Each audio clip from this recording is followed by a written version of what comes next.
Alors, bonjour tout le monde. Bienvenue à ce deuxième rendez-vous Boccia pour tous. Comme on avait dit lors de la première rencontre, un de nos objectifs, c'est vraiment de répondre à toutes vos questions. Mais pas à vos questions, mais davantage à vos besoins. Et les suggestions que vous nous avez soumises, on se fait un devoir d'y répondre. Alors, aujourd'hui, on y va avec la préparation mentale. On va voir un aspect de la préparation mentale. C'est un sujet qui est énormément demandé. Mais aujourd'hui, c'est un aspect très, très, très pointu, qu'on pourrait dire, ou particulier, qui est le dialogue interne. Tout le monde connaît ça, le dialogue interne, la petite voix intérieure, le hamster qui n'arrête pas de tourner, etc. Alors, aujourd'hui, on a, je pourrais dire, une spécialiste en dialogue interne. Alors, c'est Roxane Carrière. Je vais vous faire juste un petit briefing sur ses qualités. Elle a un bac majeur en psychologie à l'Université de McGill, une maîtrise en sciences de l'activité physique, un doctorat en psychopédagogie, puis est membre professionnel de l'Association canadienne de psychologie du sport. Et également, elle a un intérêt pour le discours interne. C'est pas tout le monde qui est capable de parler du discours interne. Alors, Roxane, je te laisse le micro. Super, merci beaucoup. Donc, bonjour à tous. C'est le fun de voir les gens en grand nombre ce matin. Ça fait toujours plaisir. Donc, en effet, on m'a approché aujourd'hui pour donner une conférence sur le discours interne qui, bien honnêtement, dans mon travail en préparation mentale, le discours interne, l'anxiété de performance, c'est probablement deux des sujets dont on finit par traiter le plus avec les athlètes. Donc, j'espère que la conférence va être intéressante, va pouvoir répondre à certains de vos besoins ou vos questions. Au niveau des questions, j'aimerais ça, si vous les avez, que vous les prenez en note, que vous les gardez en tête, puis on va pouvoir se garder peut-être un 5-10 minutes à la fin pour répondre à l'ensemble de vos questions. Comme ça, je vais y aller avec la présentation de façon un peu plus fluide, sans trop qu'il y ait de cassure. Donc, gênez-vous pas là pour garder vos questions en tête si vous en avez, bien évidemment. Donc, je vais commencer par partager mon écran. J'ai un support visuel aujourd'hui. Je trouve que c'est toujours plus agréable de suivre en images. Donc, on se lance. La préparation mentale, comme M. Gérard disait, la petite voix dans notre tête, on l'a tous. Elle s'arrête rarement.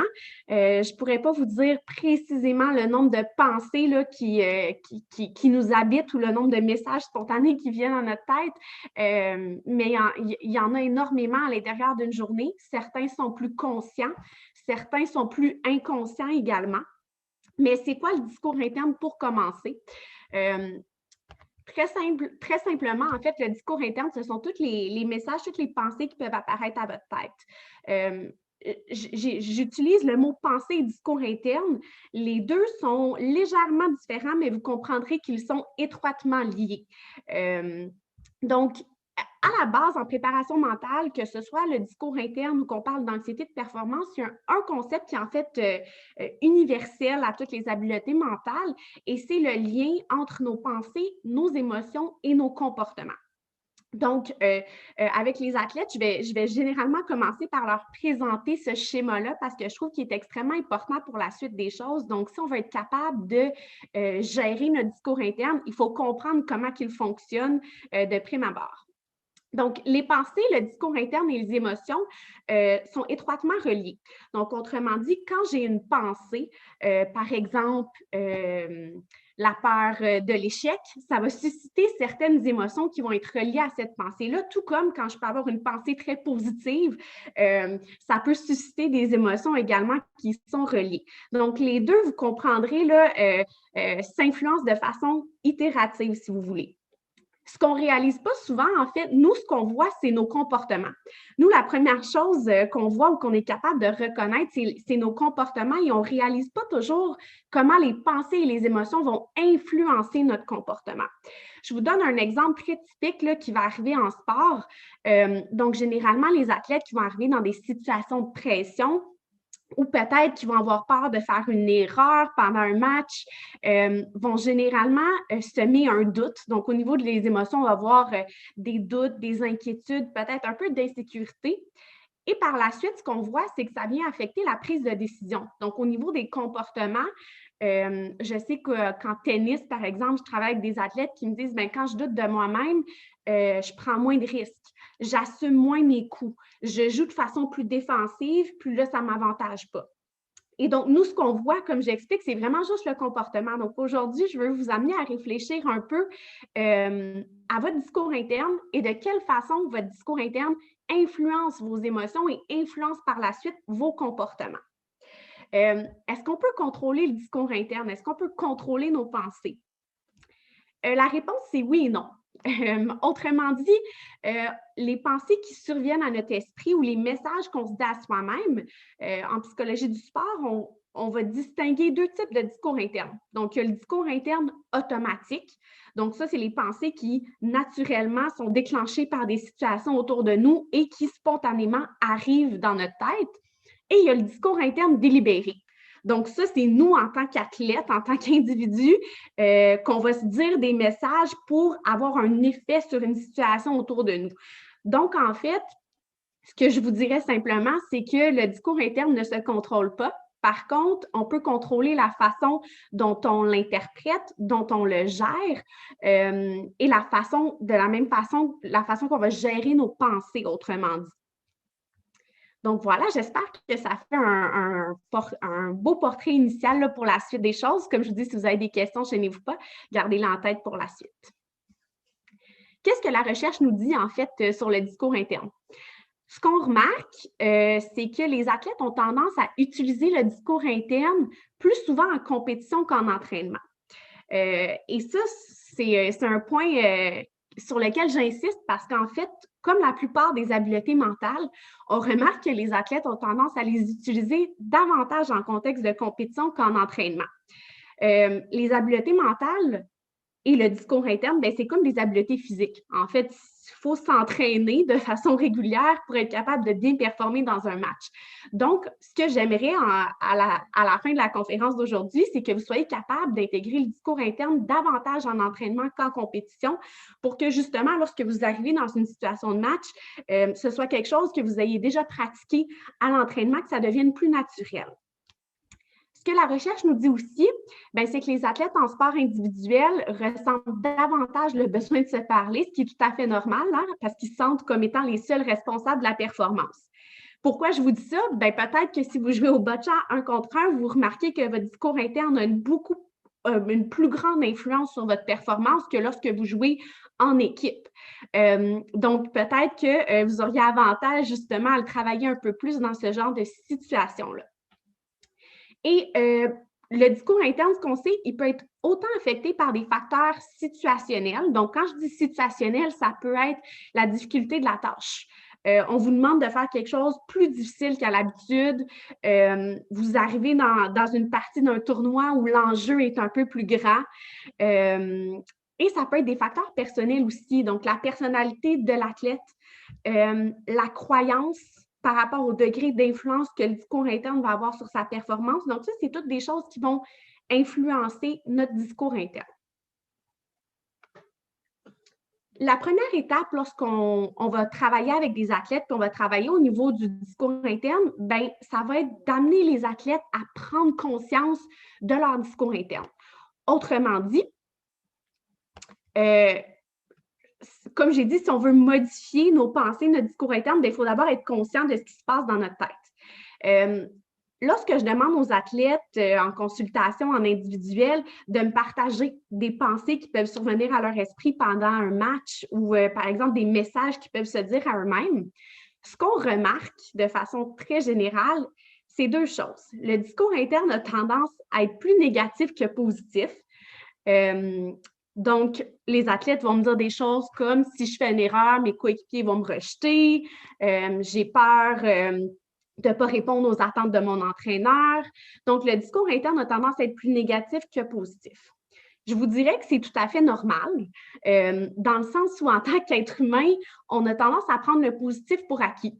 Donc, puis si on sort du contexte sportif un petit peu puis qu'on regarde juste nos journées en général, bien, quand les choses se passent bien dans notre journée, on ne revient pas nécessairement à la maison en disant « Ah, il s'est passé ça de positif. » On le prend pour acquis, comme si c'était supposé bien se passer. Par contre, quand il y a des événements négatifs qui vont se produire dans notre journée, ça a tendance à venir susciter des émotions un peu plus vives ou ça a tendance à rester en mémoire un peu plus longtemps. Et donc, je vous dirais, en tant qu'être humain, c'est tout à fait normal que notre discours interne a tendance à être plus négatif que positif. Et ça, c'est des habitudes qu'on doit changer, entre autres. Donc, ça, c'était le constat numéro 1. Constat numéro 2, quand je travaille avec des athlètes, ce que je remarque, c'est que le discours interne va souvent prendre la forme d'un jugement. Donc, ça va être un jugement qu'on va poser sur soi, sur les autres ou sur une situation. Donc, je vais m'expliquer. Des types de discours internes comme « je ne suis pas assez bonne pour faire l'équipe ». Donc là, on est en train de porter un jugement sur sa capacité justement à répondre à une situation précise. Et ça, si vous prenez le temps de réfléchir peut-être à votre discours interne ou aux messages là, qui surviennent à votre esprit dans des situations de compétition, vous allez peut-être remarquer que justement, vous êtes souvent négatif ou en train de poser un jugement sur quelque chose qui se passe autour de vous. Et donc, la première étape, c'est de prendre conscience de votre discours interne. C'est quelque chose qui est très personnel à chaque athlète. Donc, ce ne sera pas pareil pour chacun des athlètes. Mais ce qu'on réalise, c'est que cette petite voix-là dans notre tête, parce que personne ne l'entend, parce que c'est juste nous qui entendons ces messages-là, on a tendance à se dire à soi-même des choses qu'on ne dirait jamais à autrui. Et je vous donne un petit exemple d'exercice que je vais souvent faire, particulièrement dans les sports d'équipe, pour aider les athlètes à prendre conscience justement de leur discours interne. Je vais souvent leur demander de prendre en note leurs pensées ou les messages qui surviennent à l'esprit et je vais ensuite les jumeler 2 par 2. Je vais leur demander de verbaliser leur discours interne à un coéquipier, par exemple. Et ça crée des situations de malaise parce qu'en fait, ce qu'on se dit à soi-même dans notre tête, ce que personne n'entend, on réalise qu'on ne le dirait jamais à voix haute à quelqu'un d'autre. Donc, ça, c'est vraiment la première étape, être capable de prendre conscience de la nature de notre discours interne. Rapidement, il y a plusieurs chercheurs qui ont regardé qu'est-ce que les athlètes se disent dans leur tête. Il y a entre autres une étude très intéressante de Zurbanos et collègues. Ils ont demandé à 355 athlètes dans différentes disciplines de noter rétrospectivement le contenu de leur discours interne. On retrouvait de façon générale 4 catégories positives puis 4 catégories négatives.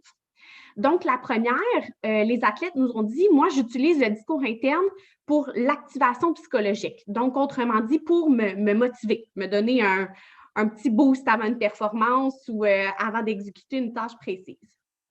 Le deuxième, c'était pour le contrôle de l'anxiété. Donc, la gestion des émotions. Le discours interne peut être utilisé pour gérer nos états émotionnels. Le troisième, c'était pour se donner confiance. Et le dernier qui est particulièrement important, je vais en parler un peu plus aujourd'hui, c'est pour se donner des instructions. Qu'est-ce que je veux dire par là?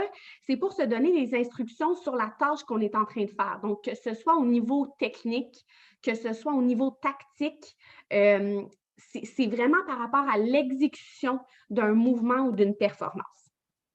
À l'inverse, au niveau des 4 catégories négatives, ce qu'on retrouvait, c'était des inquiétudes.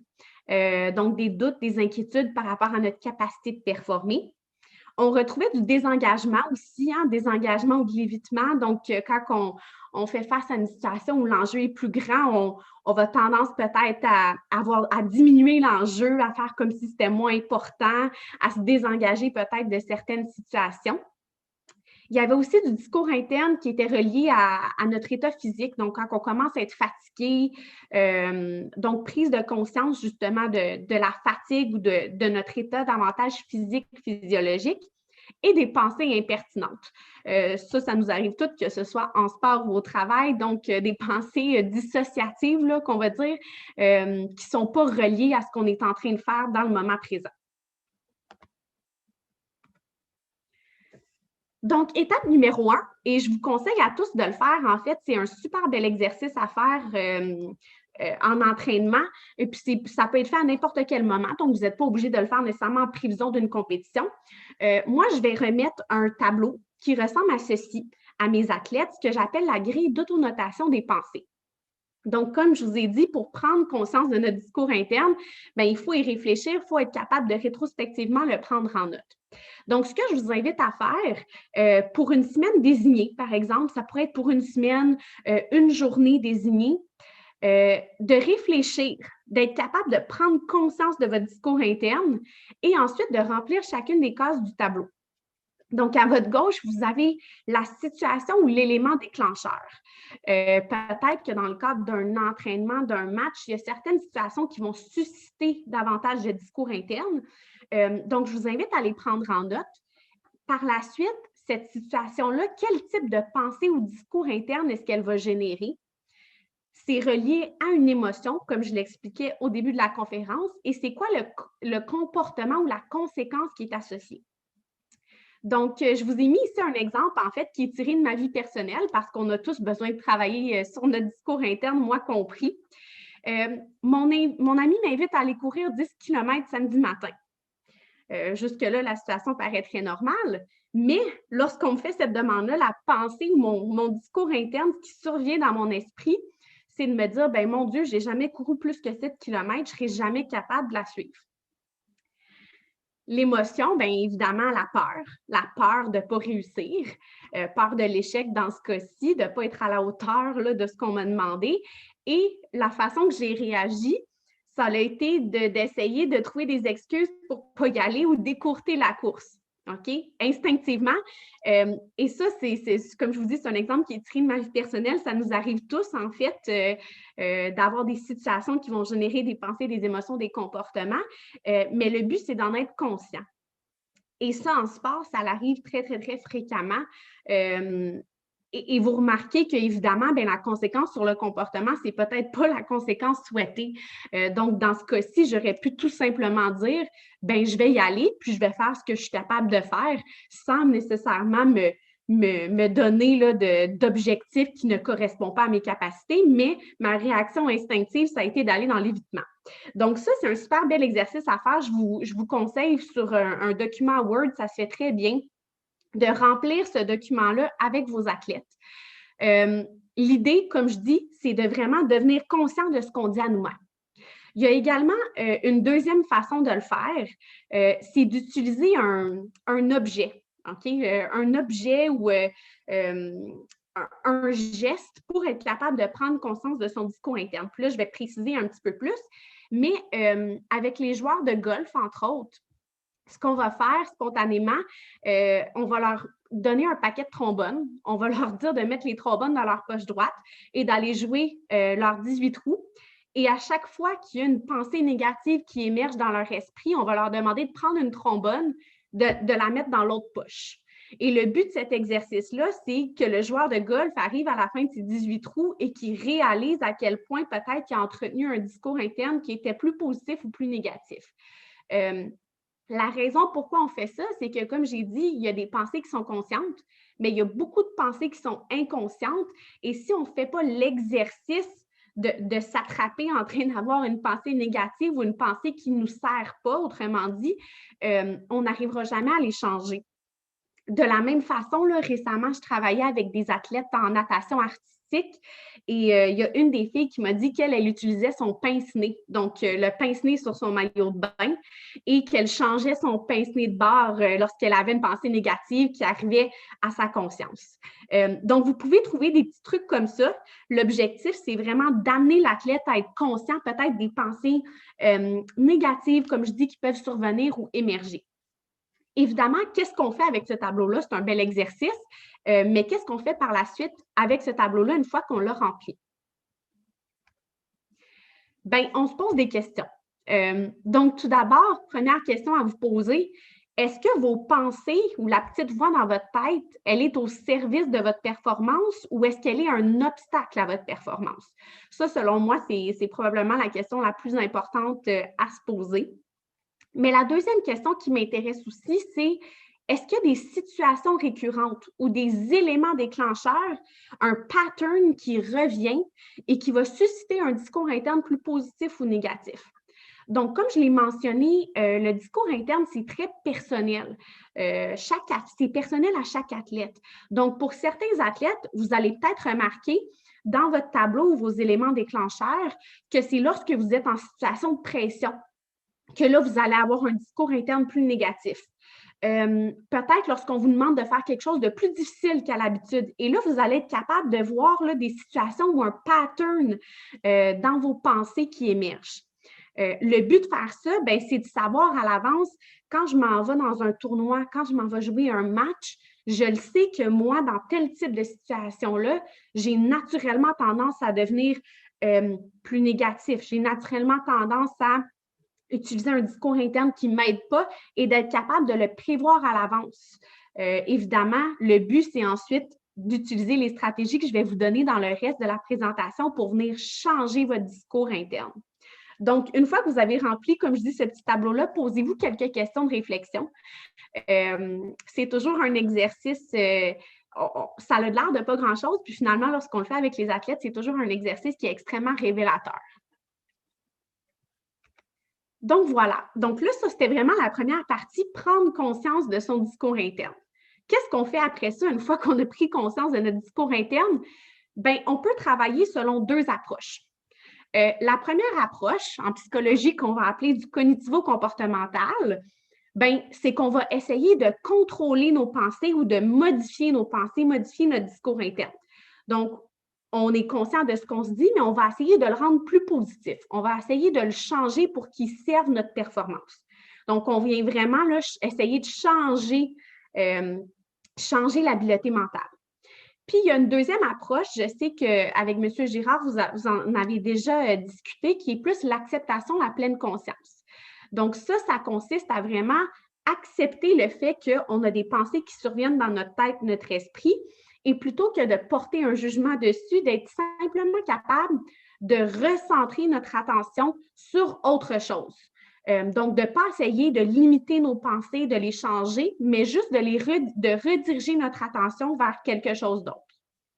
Donc, je vais vous présenter différentes stratégies qui vont suivre. L'important, évidemment, moi, je vous présente différentes stratégies, mais c'est de trouver la stratégie qui va convenir le mieux à votre situation, à votre type de personnalité avec lequel vous allez être le plus à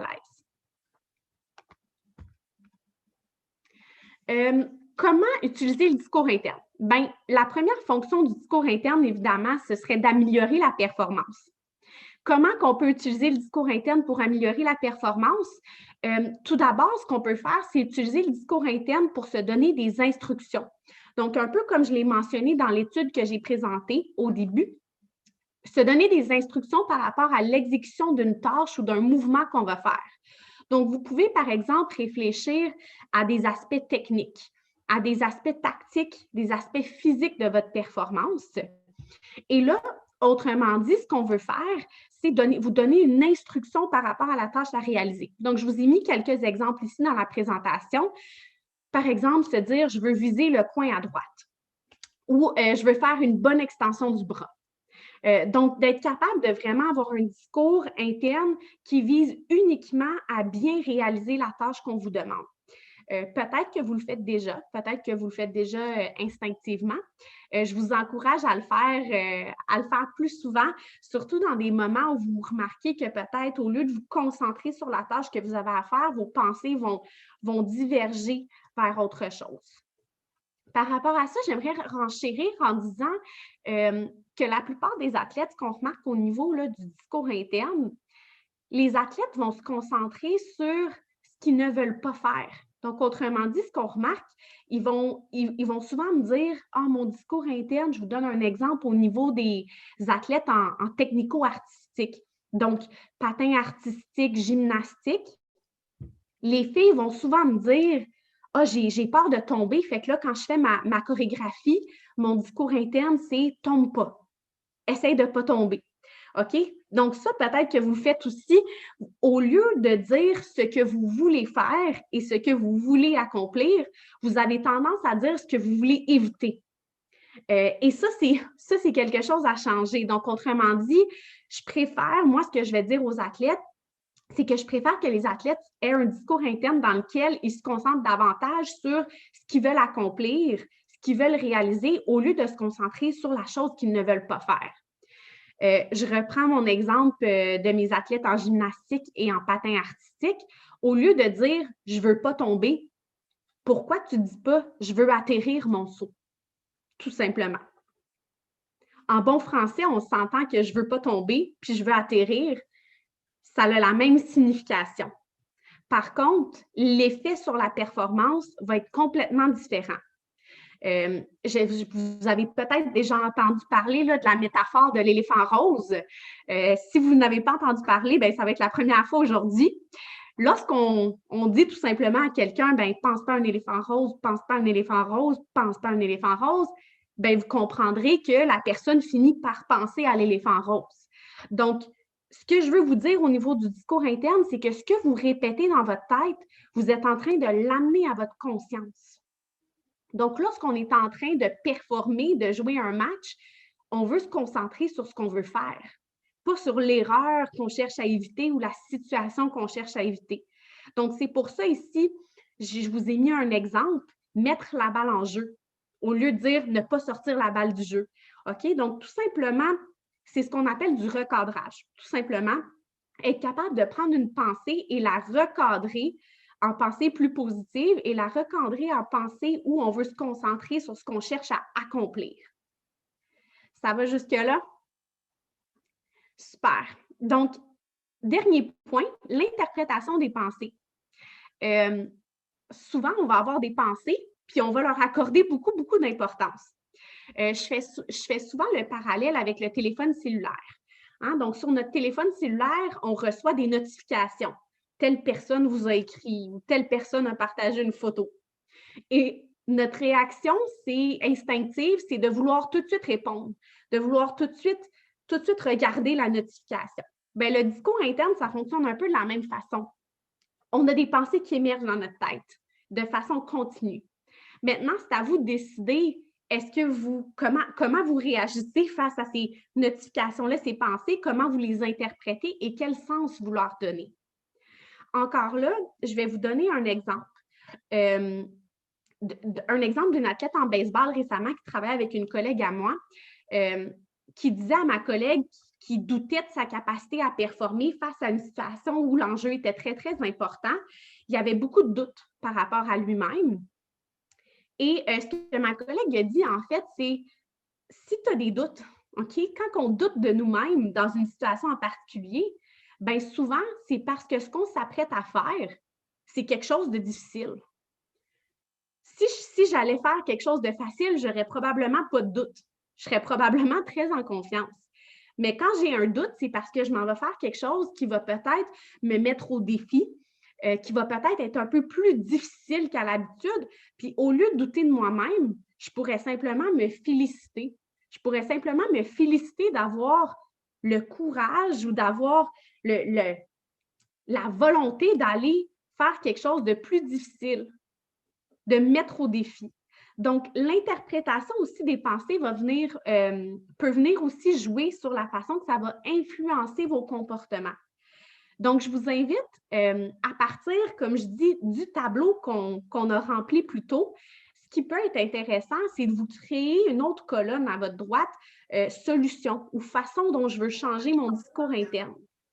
À ce moment-là, vous pourriez justement voir, est-ce qu'on essaie de recadrer les pensées?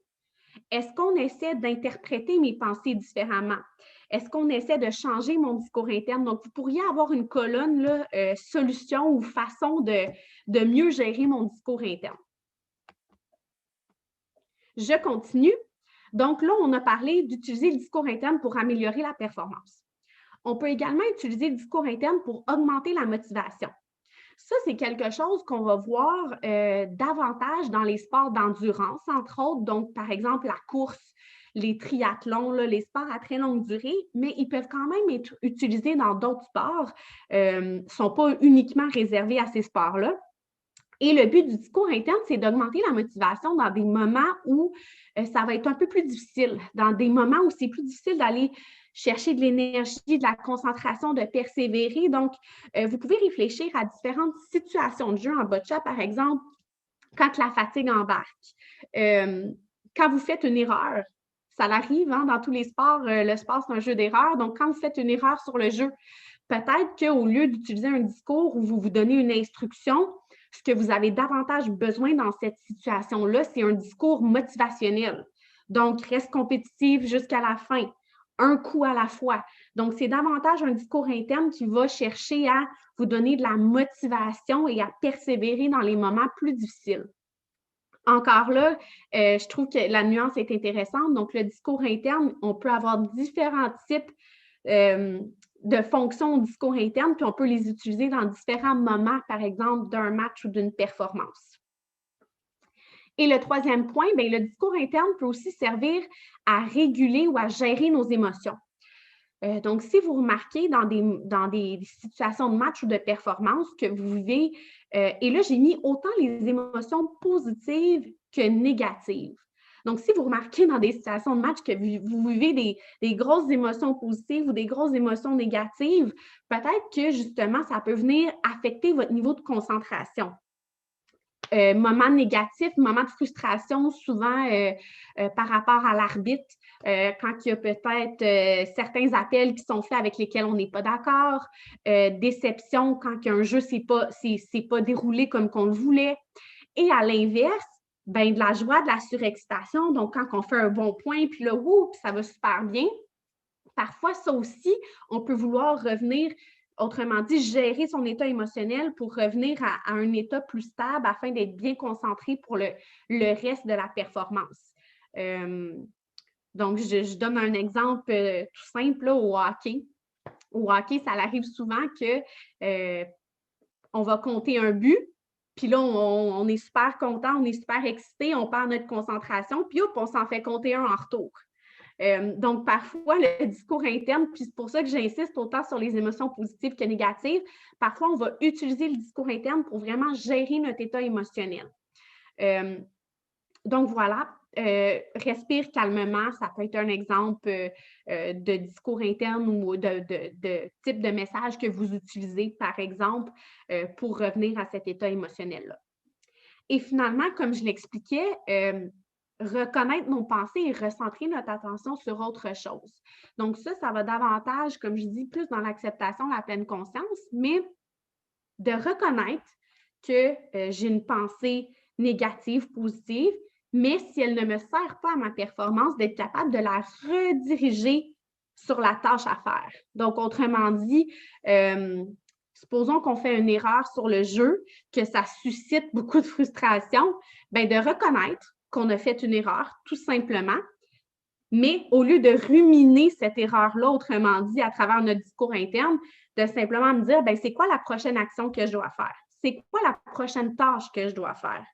Ou tout simplement, maintenant que j'ai fait telle erreur, je sais que dans ma prochaine action, il faut que je fasse attention à telle chose. Ou je devrais faire les choses davantage de cette façon-là. Donc, autrement dit, on reconnaît qu'on a nos pensées, on n'essaie pas de les supprimer, mais on choisit simplement de rediriger notre attention sur la tâche à faire, sur des aspects qui sont dans notre contrôle. Donc, voilà. Quelques petits trucs, on arrive presque à la fin, mais quelques petits trucs pour optimiser son discours interne. Première des choses, ça peut paraître banal, mais d'essayer de l'exprimer au jeu. Vos messages, vos pensées vous appartiennent. Donc, évidemment, d'essayer d'exprimer au jeu, souvent ce qu'on va remarquer, et faites attention au temps de verbe aussi. Ça peut paraître banal. En préparation mentale, on vient beaucoup jouer sur les détails, mais ça fait toute la différence. Donc, souvent, on va voir des athlètes qui vont me dire des choses comme « je dois bien performer »,« il faut que… » Donc, autrement dit, quand on utilise justement des impératifs dans notre discours interne, ce qu'on est en train de faire, c'est qu'on se crée une pression supplémentaire. Les « je dois »,« il faut que », c'est généralement à bannir. On veut davantage un discours interne où on va se concentrer sur ce qu'on veut faire. Donc, je veux marquer tant de points. J'aimerais Mais on veut éviter justement peut-être les je dois ou il faut que, parce que justement, ce que ça fait, c'est venir créer une pression supplémentaire sur nous-mêmes. Le discours interne doit être personnalisé. Comme je l'ai dit, c'est très personnel à chacun, les pensées qui nous habitent, les messages qu'on se dit à soi-même. Donc, essayez justement d'avoir un discours interne qui vous représente. Peut-être, ça peut être, comme je dis, lorsque vous allez avoir un discours interne qui se concentre sur des instructions que vous vous donnez à vous-même. Vous pouvez vous concentrer sur vos forces, vos qualités comme athlète qui vont varier d'une personne à l'autre. Au niveau de la motivation, comme j'ai dit, peut-être qu'il y a certaines personnes qui vont avoir besoin d'un discours motivationnel à certains moments, puis d'autres à d'autres moments. Donc, c'est important. Puis je sais qu'il y a des entraîneurs aussi. On ne peut pas utiliser les mêmes stratégies avec tout le monde. En fait, il n'y a pas une recette qui fonctionne pour tout le monde. Il faut vraiment être capable de l'adapter à chaque athlète, d'être capable de reconnaître que, bon, cet athlète-là, il a peut-être besoin dans cette situation-là de plus de discours motivationnel que quelqu'un d'autre. Donc, vraiment d'être capable de le personnaliser à vos athlètes. Se concentrer sur une action qui est dans le présent ou dans le futur. Donc, j'ai beaucoup parlé des erreurs qui peuvent être commises lors de la performance. C'est normal, ça arrive à tous les athlètes. Mais ce qu'on a tendance à faire, c'est de ruminer.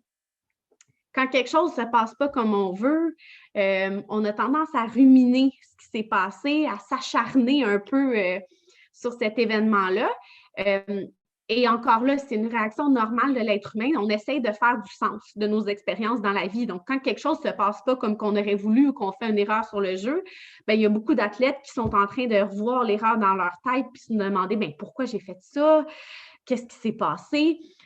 Et au lieu de se concentrer justement sur le moment présent, sur la prochaine action que j'ai à faire ou sur la stratégie de jeu pour la suite de la performance, bien là, on rumine le passé, on rumine les erreurs du passé. Donc, essayez d'avoir un discours interne qui se concentre davantage, comme je dis, sur ce que vous allez faire plutôt que ce qui s'est déjà passé. Et finalement, il faut que le discours interne permette de trouver des solutions ou des portes de sortie.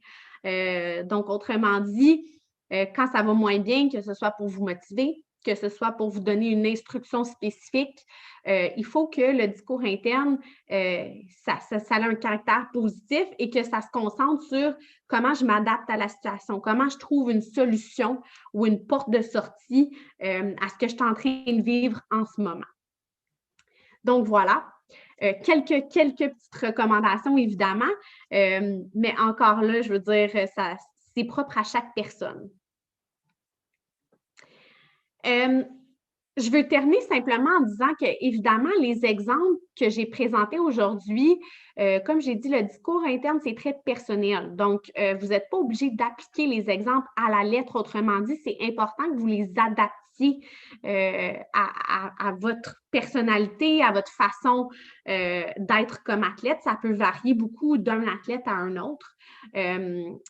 Donc, voilà, donc ça se peut qu'il y ait des exemples que je vous ai présentés qui ne sont pas nécessairement adaptés. Puis le but, ce n'est pas de se donner des messages auxquels on ne croit pas autrement. Autrement dit, c'est vraiment là, de trouver des façons de gérer votre discours interne qui est propre à vous. Donc, je vous encourage vraiment à reprendre le petit tableau que je vous ai présenté là, plus tôt dans la présentation et vraiment d'ajouter une colonne solution. Que vous allez pouvoir travailler autant de façon personnelle, mais que vous allez pouvoir travailler même avec votre entraîneur pour trouver des solutions pour avoir un discours interne qui est un peu plus positif et surtout qui vous sert au niveau de la performance. Donc, si vous remarquez que votre discours interne ne vous sert pas, peut-être que justement, il y a lieu de le changer. Je peux peut-être terminer avec un petit exemple d'un athlète avec qui je travaillais en natation, entre autres. Et cet athlète-là avait énormément peur de l'échec. Donc, lorsqu'il commençait ses compétitions, sa façon de gérer cette pression-là de performance, c'était de se dire « Ah, peu importe ce qui arrive, ça ne me dérange pas ». Donc, autrement dit, au lieu de se donner un objectif et de s'engager à cet objectif-là, lui, ce qu'il faisait, il se désengageait complètement en se disant « Ah, il arrivera ce qui arrivera ». Puis, autrement dit, s'il y avait un résultat positif, il se disait, ah, ben, si j'ai un bon classement ou je fais un bon temps sur mon épreuve, je vais être content parce que je ne m'étais pas fixé d'objectif, donc je n'avais pas d'attente. Puis à l'inverse, ben, si ça ne se passe pas bien, je n'avais pas d'attente, donc je ne serais pas trop déçue. OK? Donc, lui, c'était la façon que son discours interne venait influencer ses comportements ou sa performance. Puis ce qu'on réalisait, c'est que quand il commençait sa compétition, bien, au lieu de s'engager et de se donner à 100 son discours interne faisait qu'il essayait d'éviter la situation et là, qu'il ne donnait pas son 100 dans sa performance. Donc, je termine sur cet exemple-là parce que le discours interne, ça peut paraître banal, mais quand on prend le temps de s'y attarder, qu'on prend conscience de nos pensées, qu'on fait de l'introspection, ce qui n'est pas toujours agréable non plus, ça peut nous permettre de justement réaliser que, hop, les choses que je me dis à moi-même n'ont peut-être pas l'effet souhaité que je veux sur ma performance.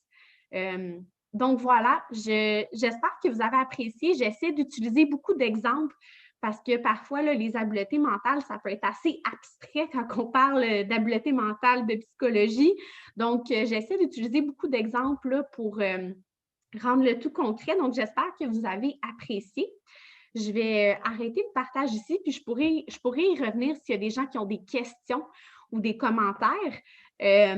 Puis sinon, bien, on va y aller avec la période de questions tout simplement. Merci, je vois des petits... je ne savais pas qu'on pouvait faire des petits gestes, même sur Zoom.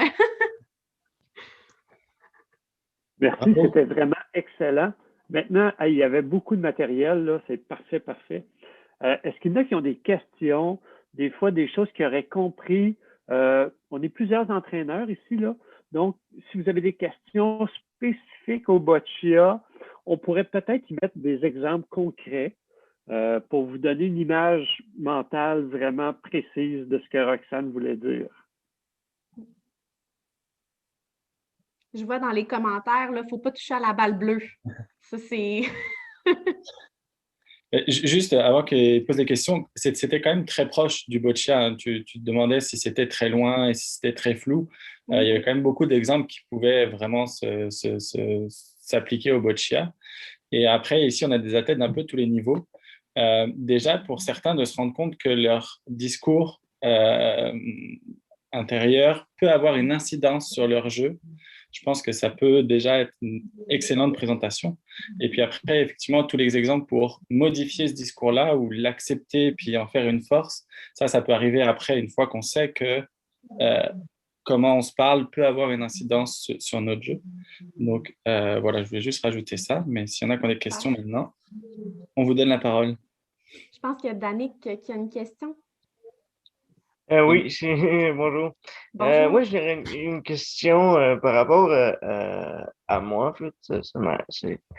Moi, mon discours intérieur change selon la situation. Durant le match, durant une victoire ou durant une défaite, ça change. Des fois, des fois, victoire, bon, je suis content, j'ai bien joué, on se rend compte. Une défaite, c'est plus compliqué parce qu'une défaite, j'ai pas envie d'en parler. J'ai pas envie d'aller voir les autres. Tout de suite, j'ai besoin de mon temps à moi, de me refocuser. Fait que ça, je sais pas si c'est une bonne solution. Oui. Donc, pour tout le monde, là, je vais simplement répéter la question. Donc, Danick disait, en effet, moi, je remarque que mon discours interne change ou fluctue à travers le temps, à travers les situations. Donc, lorsque j'ai une victoire, mon discours interne, ça va bien, il est assez positif. Lorsque j'ai une défaite, mon discours interne est peut-être plus négatif et je n'ai pas le goût d'en parler tout de suite. J'ai besoin de temps. Est-ce que c'est une bonne façon de gérer la défaite ou mon discours interne dans ce genre de situation-là? Et je vais répondre à ta question en disant, ça dépend de chaque athlète et de chaque individu. Ça peut être une très bonne stratégie. En fait, il faut simplement se connaître. Et là, je vais déborder du contexte sportif un petit peu parce que peut-être même dans votre vie personnelle, avec votre conjoint, vous avez deux façons différentes de gérer certaines situations. Donc, il y a des gens, au contraire, qui vont vivre une défaite et qui vont tenter de trouver des solutions tout de suite. Ils veulent régler le problème, ils veulent attaquer le bobo tout de suite. Puis à l'inverse, il y a peut-être des gens qui ont besoin de temps, d'espace, qui ont besoin de prendre un peu de recul pour être capable de revenir la tête plus posée, plus calme. Donc, pour répondre à ta question, il n'y a pas une bonne ou une mauvaise stratégie. Si toi, c'est ce qu'il te faut, en fait, je te recommande de le faire. Verbalise-le peut-être à tes coéquipiers, à ton entraîneur. Donc, simplement de dire, j'ai besoin d'un 5 minutes, un 5 minutes de recul, puis après ça, je vais revenir, on va en parler, on va en discuter. Mais oui, ça peut être une très bonne stratégie si c'est ce qui fonctionne pour toi. C'est sûr que je te dirais par rapport à la défaite, souvent ce que je vais dire aux athlètes, lorsque les athlètes font des erreurs sur le jeu ou vivent une défaite sur le coup, il y a des émotions fortes. Hein? On parle ou on réfléchit davantage avec nos émotions parfois que la partie plus rationnelle là, du cerveau. Donc, parfois, ça peut valoir la peine de prendre du recul et de revenir sur nos erreurs après une performance. Donc, pas pendant le match, pas pendant les intermissions, mais vraiment après le match, une fois que la performance a été réalisée, de regarder les choses de façon un peu plus posée. Est-ce que ça répond à ta question? Oui, merci. Super. Il y a César aussi qui avait une question et la Rose, je crois. Je ne sais pas qui veut y aller en premier. Je vais y aller. C'est pas une question, c'est juste pour enchérir sur ton point, Roxane, et sur le point que tu l'as dit dans ta réponse. Mais c'est vraiment important dans votre stratégie, Danick, quand vous avez une stratégie différente en cas de victoire et défaite, que votre partenaire de performance et votre coach soient au courant de cette stratégie. C'est primordial pour nous en tant qu'entraîneur et pour votre partenaire de performance aussi de savoir comment vous souhaitez qu'on réagisse. Et ça se prépare avant les compétitions. Donc, je vous encourage tous à en discuter avant les compétitions avec votre entraîneur et votre partenaire de performance pour que ce soit bien clair. Parce qu'au moment que ça arrive, c'est trop tard. C'est pas à ce moment-là qu'il faut en parler. Il faut le faire avant. Voilà, c'était juste pour ajouter ce point. Oui, c'est une très bonne précision. La communication est souvent négligée et elle est importante. Hein? On vit nos émotions à l'intérieur, mais parfois, il faut l'expliquer aux autres comment on veut gérer une situation aussi. Super. Christelle, tu levais la main depuis un moment, je pense. Oui. On t'écoute. Peut-être je suis la seule à pas comprendre, mais peut-être je suis la seule qui ne comprend pas tout. Ça veut dire quoi un discours interne? Oui. Le discours interne, en fait, c'est… Juste reprendre la question, ça veut dire quoi le discours interne? Pas de problème. Oui, donc la question, c'était qu'est-ce que ça veut dire le discours interne? Peut-être que je suis, Christelle, la seule à ne pas bien le saisir. Le discours interne, ça va être tous les messages dans ta tête que tu ne verbalises pas à voix haute. Donc, c'est tout ce que tu dis dans ta tête, mais qui ne sort pas de ta bouche, autrement dit, que tu ne verbalises pas à quelqu'un. Donc, c'est tout ce que tu te dis à toi-même dans ta tête. OK. Merci. Ça fait plaisir. Je pense qu'il y avait deux autres mains levées. Je crois qu'il y avait Alexandre Ziegler qui avait une question. Oui. Oui, bien, c'est un peu pour aller dans le même mode d'idée qu'un peu ce que César parlait tout à l'heure. En BC3, bon, l'athlète a un assistant sportif, un partenaire de performance. Il l'aide sur le terrain comme à l'extérieur du terrain. Et puis, je me demandais, est-ce qu'il y a une façon de travailler avec l'athlète sans influencer son discours interne? C'est-à-dire, est-ce qu'on peut travailler avec lui, mais pas lui imposer ce que notre discours à nous interne pense que lui pourrait penser, ou je ne sais pas, est-ce que… Oui, donc très bonne question. Je vais la reprendre également. Lorsqu'on travaille avec des assistants, autrement dit, ou même avec l'entraîneur, est-ce qu'il y a une façon de ne pas influencer le discours interne de l'athlète ou que du moins notre discours interne influence celui de l'athlète? C'est une très bonne question. Puis en fait, je vous dirais, je pense que je l'avais peut-être inséré à un endroit dans la présentation, mais c'est sûr que la façon que l'entraîneur ou l'assistant va agir avec l'athlète peut avoir une influence sur son discours interne. Je vous dirais que dans les dynamiques ou les relations humaines, malheureusement, là, on a une influence réciproque l'un sur l'autre. Et c'est pour ça que les rétroactions, peut-être que l'entraîneur va donner, la façon que l'entraîneur va agir peut avoir une influence sur le discours interne de l'athlète. Encore là, je pense que ça prend une discussion avec l'assistant, avec l'entraîneur pour savoir quel genre de rétroaction je veux recevoir, quel genre de rétroaction je ne veux peut-être pas recevoir pendant la performance. Je pense qu'ultimement, la meilleure façon d'agir, c'est vraiment d'agir comme la personne qui va assister ou guider l'athlète, mais d'essayer de ne pas vouloir influencer sa prise de décision ou le processus décisionnel, même si l'envie vous prend là et que vous auriez fait les choses peut-être différemment. C'est vraiment juste d'être là un peu pour assister l'athlète, mais de ne pas influencer le processus décisionnel. Mais c'est sûr qu'inévitablement, on a une influence sur l'autre personne. Encore là, c'est peut-être d'avoir justement une discussion à deux, mais je pense qu'ultimement, comme je dirais un parent qui assiste à un athlète, en fait, je dis souvent aux parents de ne pas devenir l'entraîneur. Le parent, il est simplement là pour écouter l'athlète, recevoir ses émotions, recevoir ce qu'il vit, sans nécessairement prendre les décisions pour l'athlète ou chercher à influencer ses décisions. Donc, je pense que ça peut être la meilleure réponse que je peux vous donner, mais inévitablement, en tant qu'être humain, on a toujours une petite influence sur l'autre. J'espère que ça répond à votre question. Oui, très bien, merci.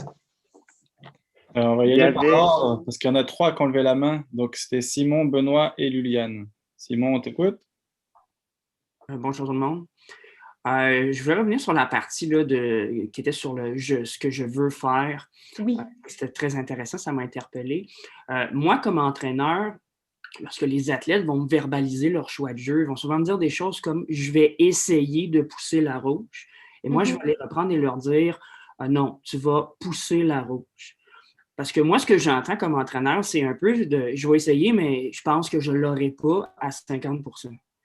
Oui. Je voulais savoir peut-être là, ton commentaire sur ce genre de choses. Oui.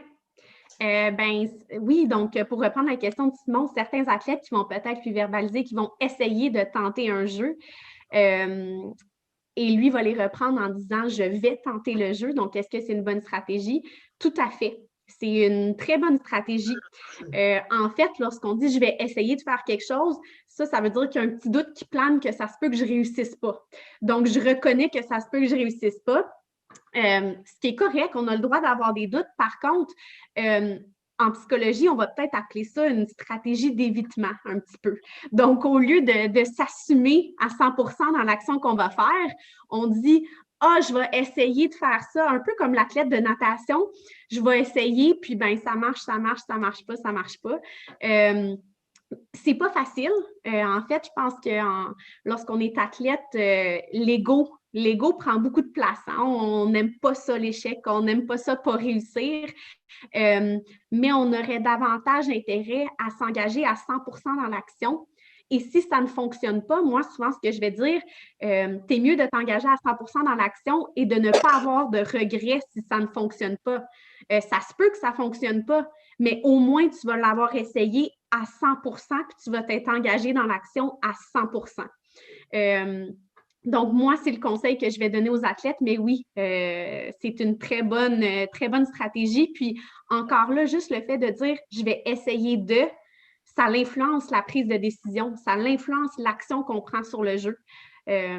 Donc, oui, tout à fait. Merci. Benoît. Une question. Oui, bonjour.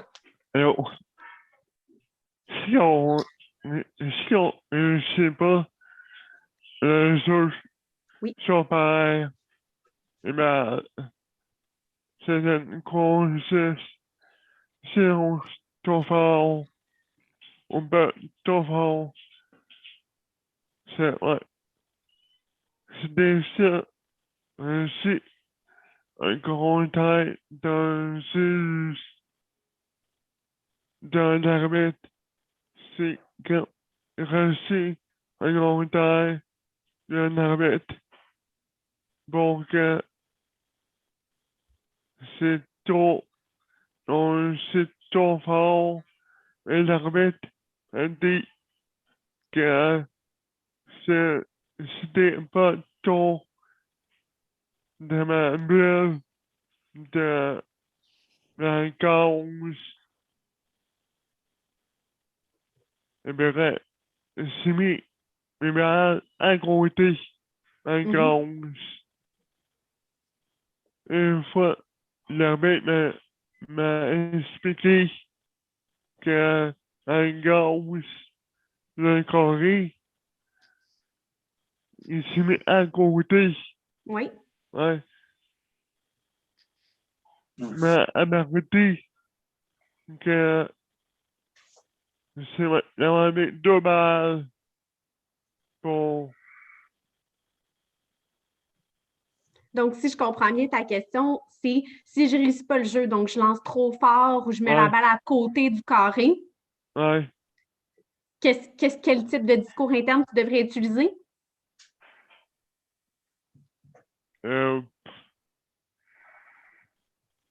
La balle blanche trop loin. Oui. Et trop fort. Ouais. Ouais, puis, c'est venu 2. Sinon, c'est trop fort. Non, c'est normal. Oui. C'est correct. Ouais. Oui. Donc, pour reprendre la question, c'est si je ne réussis pas le jeu. Donc, si je la lance trop fort à l'extérieur du carré ou trop loin, comment je gère mon discours interne à ce niveau-là? Ouais. Donc, essentiellement, il y avait une petite phrase dans la présentation PowerPoint, dans le visuel, où j'ai écrit maintenant que 3 petits points, je sais que 3 petits points. Donc, souvent, là, je ne pourrais pas, j'aurais pu faire une présentation au complet sur la gestion des erreurs. On va utiliser des stratégies comme, on appelle ça la stratégie des 3 R. Relax, regroupe, refocus. Donc, il y a différentes stratégies qu'on peut utiliser avec les athlètes, mais ce que je te dirais justement, c'est d'essayer de revenir dans le moment présent. Donc, une fois que les choses ne se sont pas passées comme tu voulais ou que l'erreur est commise, bien, c'est dire maintenant que j'ai lancé trop fort, je sais que au niveau de mon bras, je dois m'ajuster de telle façon. Je sais que je dois viser davantage cette partie-là du carré. Donc, autrement dit, tu reconnais que l'erreur s'est produite et tu reviens dans le moment présent. Donc, maintenant que j'ai fait ça, comment je m'ajuste? Qu'est-ce que ça me dit d'avoir fait cette erreur-là? Qu'est-ce qu'il faut que je corrige? Donc, c'est de venir te concentrer sur la correction que tu as à faire pour ta prochaine action.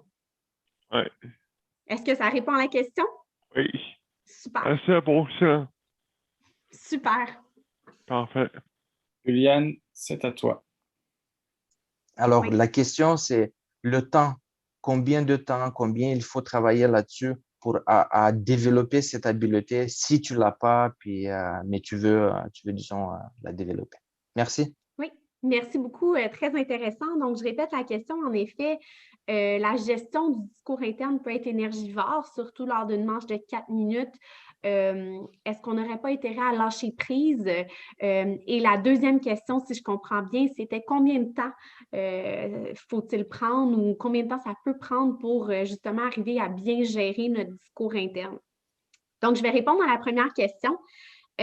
Oui, en effet, j'ai parlé davantage de stratégie cognitivo-comportementale. J'en ai soulevé une qui était davantage au niveau de l'acceptation, la pleine conscience, puis c'est pour ça que j'ai présenté la diapositive, en fait, avec les deux, parce que c'est très personnel à chaque athlète.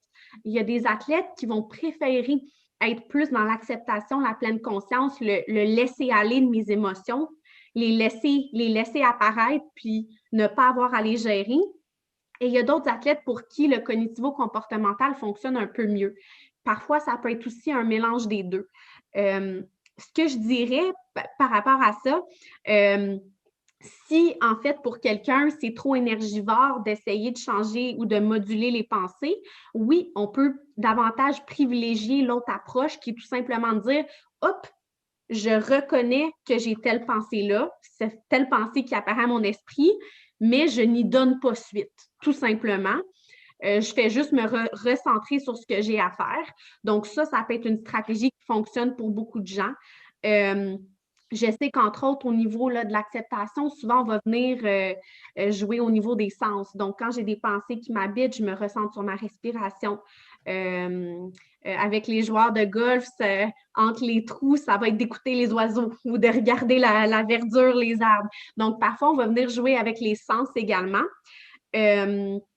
Donc, voilà pour la première partie de la question.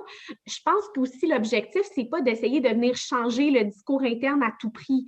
Si le discours interne n'a pas d'effet sur ma performance, je n'ai pas besoin de le changer. Autrement dit, c'est lorsque je réalise que je commence à faire de l'évitement, que je commence à prendre peut-être des mauvaises décisions, c'est là que je veux peut-être venir le gérer. Et simplement pour répondre à cette question-là aussi, il faut choisir ses moments.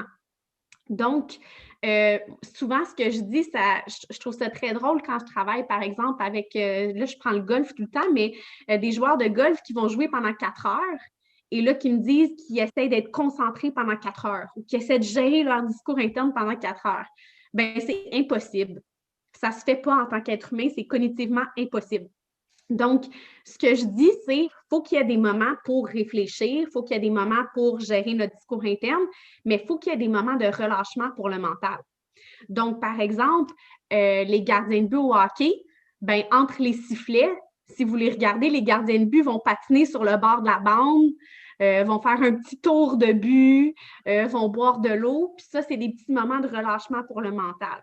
Là, je connais moins un peu le botchant au niveau du déroulement là, d'une performance, mais peut-être qu'il y a des moments où là, c'est le temps de déconnecter, puis là, c'est le temps de te recentrer. Donc, c'est d'être capable de choisir ces moments comme il faut et ça se planifie à l'avance aussi. Donc, je pense qu'il n'y a pas, pour répondre à la deuxième question, je ne pourrais pas répondre, tu sais, ça va prendre 2 semaines ou ça va prendre 3 semaines. Ça dépend vraiment de chaque athlète. Et même moi, j'ai des athlètes qui viennent me voir en consultation. On va travailler des stratégies ensemble et finalement, l'athlète va me dire « Ah, ça, c'était vraiment, mes mots-clés, ils n'étaient pas bons. Ils n'étaient pas assez significatifs. » Ou « Ah, ma routine était trop longue, ma routine de pré-performance. » Et là, on se réajuste. Donc, c'est beaucoup d'essais-erreurs. Mais il n'y a pas de temps, ça va vraiment dépendre de chaque athlète. Ce que je dirais pour aussi libérer le mental, c'est d'utiliser des objets ou des mots-clés. Donc, entre autres, les objets que je parlais, là, pour le pince-nez, des choses comme ça, les trombones, pour juste prendre conscience du discours interne sans avoir à investir trop d'énergie cognitive. Autre chose qui fonctionne bien, c'est les mots-clés. Donc, des mots-clés qu'on peut s'écrire à quelque part là, sur l'équipement ou comme source de motivation. Je regardais ce matin, là, je suis Gymnastique Canada beaucoup, je travaille avec des athlètes, puis il y a une athlète qui justement a écrit sur son pouce 0,05. Et ça, c'est le nombre de points qui l'a empêché de faire les championnats du monde l'année passée. Puis elle utilise ça, le 0,05, puis elle se l'écrit sur le pouce quand elle compétitionne pour se rappeler à quel point elle était près de réussir. Mais tu sais, des petits trucs comme ça peut libérer l'esprit un peu, mais juste faire un bon rappel. Donc, voilà.